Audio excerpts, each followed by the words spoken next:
na magbalik dagat kasi lagi namang nagdadagat. Ayan guys, manguha tayo ng, ito tayo sa tubli ngayon, manguha tayo na yun ng shell. Halaan pa, kumbaga. Pero ibang halaan dito guys, maliliit. Hindi katulad dito sa isa. Kasi nandito yung mga kaibigan namin. Ayan, mapunta tayo dito ngayon. Ayan. Maglalakad kami ni ate. Ayun, paalang ang kukunin ko kay ate kay bawal. Tapos ayun. O ayan. Nakaano na siya. Nakabukot ang mukha. Kasi yun ang gusto na.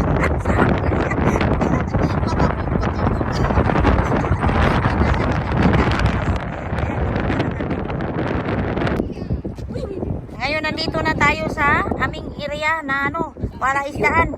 Pala isdaan, pala halaan pala. Dito sa Tuble.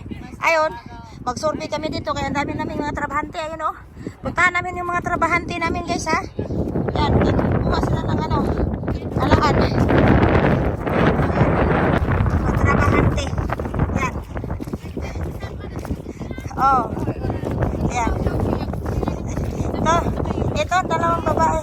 Mga trabahante namin. Ayan, ang mga upuan. Ang mga upuan.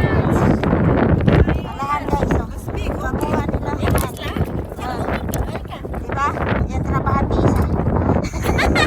Laki ng mga kalawakan namin, mga kalupahan. Hindi pwede kunin yung, ano, yung likod kay gagalit yung boss. Ayan guys, no? Kung paano kukunin ito lang to. Ganinin mo lang sa kutsara. Lilitaw, no? Masyaallah, dami, oh. Oh guys, oh. Dami, ganito lang kunin to, oh. Dami. Lalaki pa. Tapos may agol-agol pa, oh. Agol-agol. Ganituhin mo lang to. Oh, ganituhin mo lang. May ulam ka na. Diba?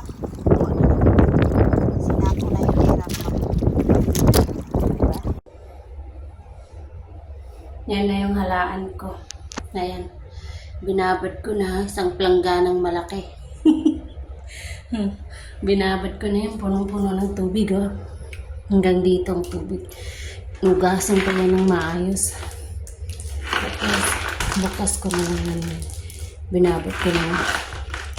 Nugasan ko yan. Ang daming ano. Wala na yung ano. Yung ano ba yan? Buhangin. Ilang beses ko yan nugasan. Tapos binabad ko. Ayan. Para bukas. Hanuin ko na yung bukas.